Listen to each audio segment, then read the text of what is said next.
Wow, welcome to the show. ALLANCRUZ is my name, Mr. Handsome. Tuli wano nakasero onakolero nga mumanyi bintu bya real estate ngenda tandiko biga nange ngenda tandiko kubanga ate mfuna love for real estate. Kitegeeza bwendaba ekintu ekipya nga kizze ku market kinyanguyira okujja nembagamba nti abaye e Uganda kino kyekyaze abali mu nsi z'Ebulaaya kino mukimanyi era si kipya mu maaso gammwe wabula ne Uganda kyazze olunaku olwaleero ndi ku Royal Apartments aziri wano e Nakasero. Okitegeera apartments mpya nnyo ogenda kubanga osobola okugulako unit n'ogamba nti kati kano kange. Tuli Nakasero gwe ayagala okusula e Nakasero mu kibuga wakati. ALLANCRUZ is my name, and of course today went to Benyingide reception, and of course Mr. Yes, good morning. Good morning. How are you? Fine. Mr. Emma is here. Yes. And is ready. Okutulambuzaako. And how are you, Mr. Emma? Yes, I'm good. How are you? How is it going here? Not bad. For someone watching us for the first time, introduce yourself and tell him or her what we are doing here. Yeah, so I'm Emmanuel, and I would like to welcome you to one of our first projects here in Uganda. Okay. It's called La Rose Royal Apartments. La Rose. Yes. Royal Apartments. Yes. Mukitegedde La Rose Royal Apartments. So tugenda unakolwalira. Kati wano tuli wano ku reception area. And your reception here. Yes. Wait wefanana. Yes, please. Okay. Then after here. Kati kuva ku reception tulina wano kulina model apartments and a model unit. So this is basically how our project is going to be come 2026 January. Wow. So tunyonyole ku kati wano maso wano Katonga Road where you have just come from. Yes. Kati maso wano waliwo ka reception. In the reception area. This is where we are. Wano. Wansi. That is the ground floor. Kati waliwo floors nga 3. The 3 floors are one down here is going to be a supermarket, one Western restaurant, Eastern restaurant, with China. Wagulu, there's going to be a gym. Kati the gym is going to be facing the swimming pool. Kati one, waliwo greenery on the 3rd floor. Kunyumirwa bulamu. Eno gye tugenda nyumirwa bulamu. It's going to be one of its kind. Oh, really? Mu Uganda. So, tunyonyole kwena artistic impression. Like abantu wali mbanyonyole mu introduction, and I told them this is something new. I believe that is coming into Uganda. For those ones living in the diaspora, I think they know it very well. But for someone nga kipya naye nga alina sente ze Kampala, munnyonyole lwaki tuli mu mulaga apartments zino, kyanjawulo ki ekiriwo ku apartments zino ekitali ku apartments ekitabaddeewo. As I said, it's one of its kind. It's going to be a 24-hour serviced apartment. 24? Hotel serviced apartment. Kati linga, you look at something like speaker apartments and owning a unit on speaker apartments. This is the concept we're trying to provide. Bwe tugamba owning a unit, tutegeeza ki mwapo? Now, when you buy one of these condominiums, you have a title, a condominium title. So basically, you'll have ownership of the unit. Mr. Emma, nkitegedde bulungi. Nnyonnyolera omuntu wange ategeera Oluganda, okimunnyonnyole mu Luganda omugambe nti what is condominium? Kati condominium kitegeeza unit eno nga kangambye total every 24-story building igenda beera 160 units. Kitegeeza kuno kuliko ennyumba 124. Yes. 100 and what? 160 units. 160 ennyumba 160. Yes. So kuno kitegeeza kuliko ennyumba 160 gena maaso. Mu apartment. Kati zirina 3 bedroom ne 2 bedroom. Oba tusobola tutandike wano. Eno sample. Oh. So model units. Enyumba bwe zigenda ofaanana munda. Okay. Kati eno eri 3 bedroom. Netugamba 4 bedroom because eri 3 bedroom ne waloka ka maid's quarter wano mu Nsonda where a maid can be staying or it can be adjusted nga muntu asuulamu. So in total ziri 4 bedroom. So tugende ngenda kubuuza mpola mpola. Kitegeeza ennyumba gundi eri gye tulabye storage building erimu ennyumba 160 nga mu nnyumba ezo 160 buli nnyumba efaanana bweti. Yes. Buli nyumba eri 3 bedroom ne 2 bedroom. Nja kulaga 3 bedroom. Balire ebisenge. Kitegeeza bw'ogula wali ennyumba ennyumba gy'ogenda okugula eba yiyo. Yes, you own it. Title ne chapa eringa imagine you're getting a land ngolina chapa kati wano olina chapa cha nyumba kutaka kati osobola funa loan ndi biki kitegeeza ennyumba olina ennyumba naye erimu ekisenge kimu bibiri bisatu nenya kano ka maidi lino kati zonna ziri in suit. Kitegeeza in suit zonna zirina kinaabiro. All the bedrooms have zonna zirina binaabiro. Jangu ate mbalage all the bedrooms kino ekisenge kino ekinaabiro kikino kino ekisenge kino ekinaabiro kikino kino ekisenge kino ekinaabiro kikino ne wano ne kino ekisenge kya maid mukiraba wano eno kino ekisenge kya maid kino ekinaabiro kikino ate ddiiro gazi. What's this? Kati eno erina balcony eno wagita balcony eri 8 by 2 meters nene balcony. Kitegeeza bwe ngula ennyumba yange ku gundi eno eno ennyumba efuuka yange. Buli nyumba egenda kubegula senemeka. Tugende tulambule mu nyumba so. Kati wano tulina 2 bedroom. Eno wagita 2 bedroom kati naye ndi 2+1. Ekyo kitegeeza ki eri 2 bedroom ne erina maid's quarter. Ate zonna zirina binaabiro. Kakati wano kibagezaako bannyonnyola nti eno yo nnyumba ya bisenge bibiri. Kitegeeza ko eyo storage building gye tulabye mulimu ezimu ennyumba nga zirina ebisenge bisatu ezimu nga zirimu ebisenge bibiri. Kati naye 3 nga erina maid's quarter. Kati ziba 4. Kati 2 bedroom ebeera 3 era nga nazo buli emu erina tooyi. Mulimu ne wardrobe. Zonna zirina wardrobe. Wow, this is really beautiful. Kino kirungi bannange mukiraba muti awo kintu kipya nnyo kiri ku market so abaagala okubuukinga right now kano ke kadde. Okay, let's go on. Kati eno erina also this is also 2+1 so kitegeeza ki 3 bedroom. Open layout erina balcony zonna bedrooms zirina binaabiro zonna. Wow. Kati the beauty about this, when you buy this unit, what do you get? We shall provide you fridge, shall provide you a washing machine, shall provide you a cooker, shall provide you an oven, shall provide you an ice box For free? For free. All that comes with the house. Wait a minute. Ekitanda kisangamu. Nedda ssebo. Kati waliwo abantu bagala tanda nga byabwe. Yes. Nga bagala mahogany, abantu bagala round. So that means if I buy a house, mujja kumba fridge ya bwerere, washing machine ya bwerere, TV. Nedda ssebo. Kyekirala ekyobwerere. Ice box, dishwasher. Waliwo kantu bakayita extractor. Eri mu fumbiro. Waliwo oven. Waliwo grill. Zonna. Wow. This is really beautiful. It's the first of its kind. Yes. And of course, tetulinayo ya kisenge kimu. Waliwo sample room tujagiraba.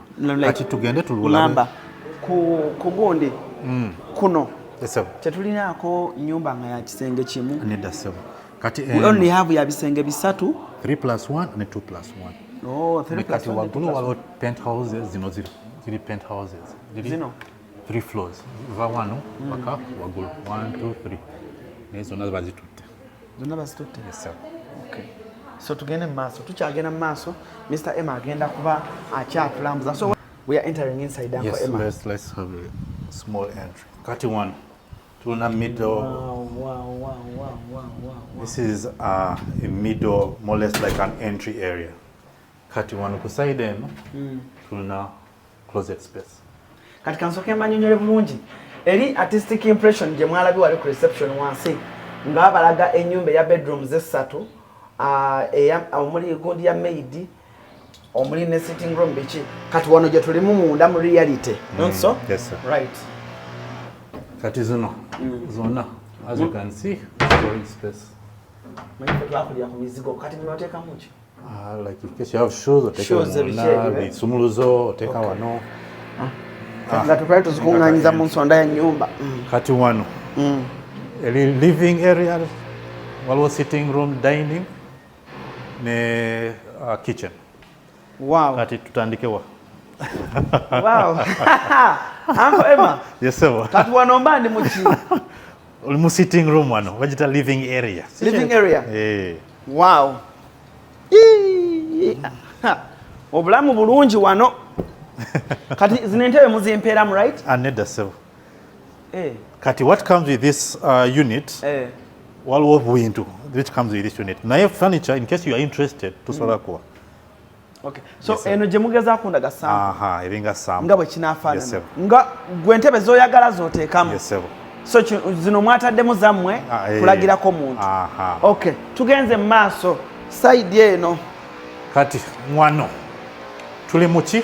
Tuli mu living dining, wajita dining, sitting room area.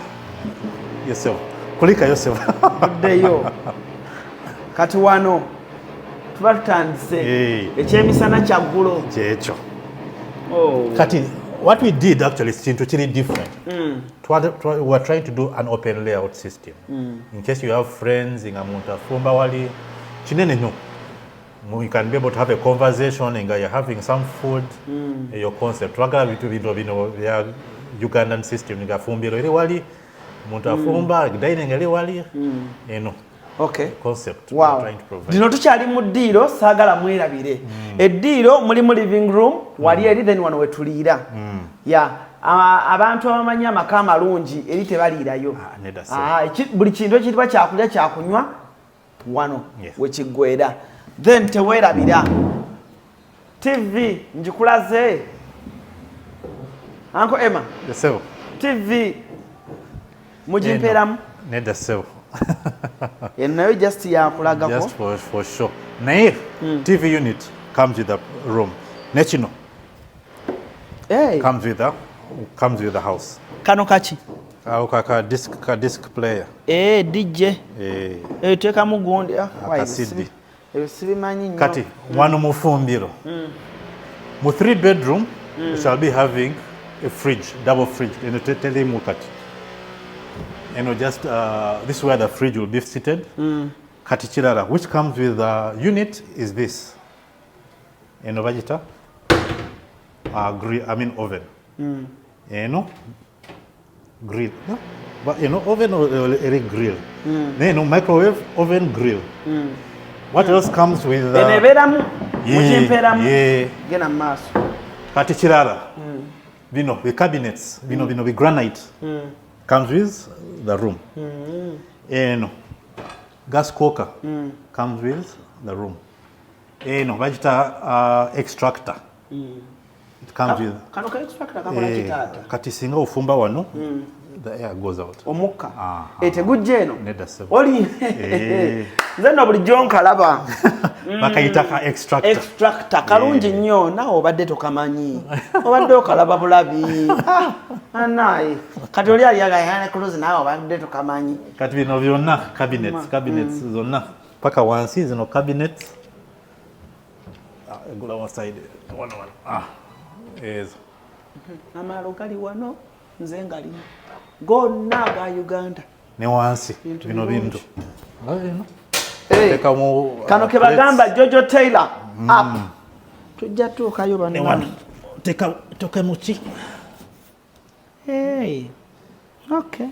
But now the beauty of this thing, you're not going to be carrying gas. Management of gas cylinders, 12 kg, 6 kg. What gas cylinder we shall be having, that will be providing all the units with gas. Kati wano, you're going to take a code. So you use according to your consumption. So in case you're using 12 kg or take a 12 kg, you're calculating, that's the gas you provide. Wow. Katichino, dishwasher. It comes with the unit. Eno dishwasher, eyoza bintu. Yes, sir. Kati eno yo, teka masowaani bikopo biki ne babyoza, right? Kati eno yo nayo bagimpeeramu ya bwerere. Allahu akbar, Allahu amin. kano ka coffee gundi. Ka coffee maker. Nako mukamperamu. Nedda sebo. Nedda. Kano mukabula sample. Kati. As I told you, you know, 3 plus. Wanomba neraba. Ka glass. Omaze okulya. Okay. Mwanda kusigadde mmere. Noyonge eno waliyo kyeno. Kati eno. Nagambye 3 plus 1. Kati eno 4. Kati. Nyangu tulabe. Yene ya maid je wado tunula wali wansi. Okay. Kati eno toilet. Ejo. Bagita smart toilet. No, eyo toilet ya bulijo. Naye wali tujalaba smart. Kati wano maids quarters. Maids na maid wange. Eno washing machine mujimperamu. Yes sir. Eya maid? Yes. Eya maid? Yeah. Kitegeza maid alina washing machine eriye. Mama. Olave? Ne hot water everyone. Hot water. Kitegeza maid tanaba maziga. Kitegeza maid tanaba maziga kolaki? Ganyogoga. Nange. Obulo okuva ku mirimu gy'okola obwa maid. Manga. Maid asula bulungi, alya bulungi. Ekinabiro kirabye. Mama. Manyo yagala kadde window. Kano nkagala nnyo anko Emma. Bwe nkatuulako mpulira ng'obulamu buli so positive. Wow, this is really nice. Nange. Now look at this. Hogan. Look at the life, bro. Naye omuntu asa nakole sente. Anko Emma omuntu akole ku sente. That is no as usual closet space. Zona. Yanko Emma. Omuntu akole ku sente. Bawe 360 ekisenge kino bakirabe bulungi. Mama. Laba green pasture outside. Jangu balage toilets. Wow. The toilets are really super cool and conducive.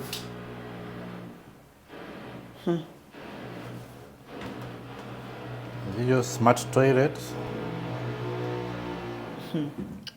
Mukama ono ojja kumpa ku sente nze nkubuulira mukama. Ati eno bedroom 3 naye tujita master bedroom.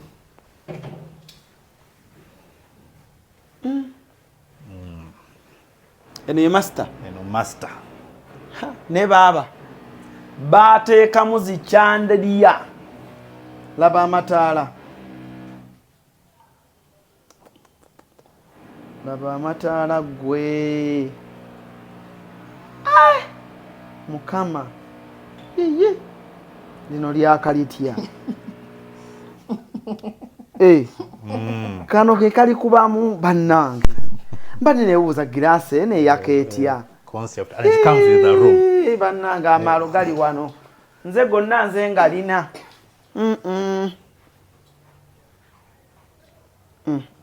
So now the benefit with this room, if I can ask you, where's the closet? Yeah? Will have your closet? Kweno room? Tojiravye. Alindako ndabe. Indako. Eno waliyo ki?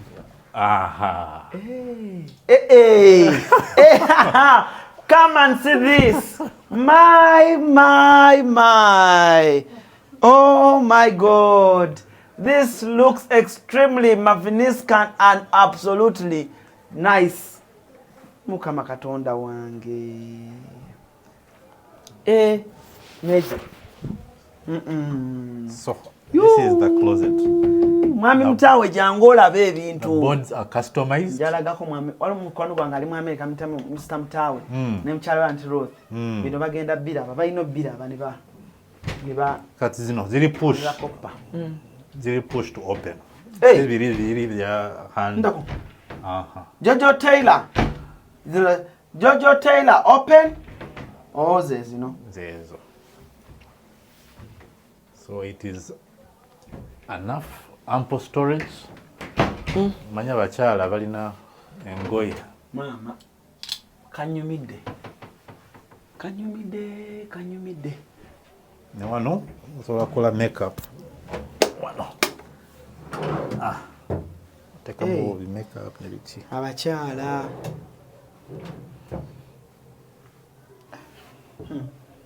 Then this is a switch by Laba. Ikola. Now limba. Eno switch? Panang.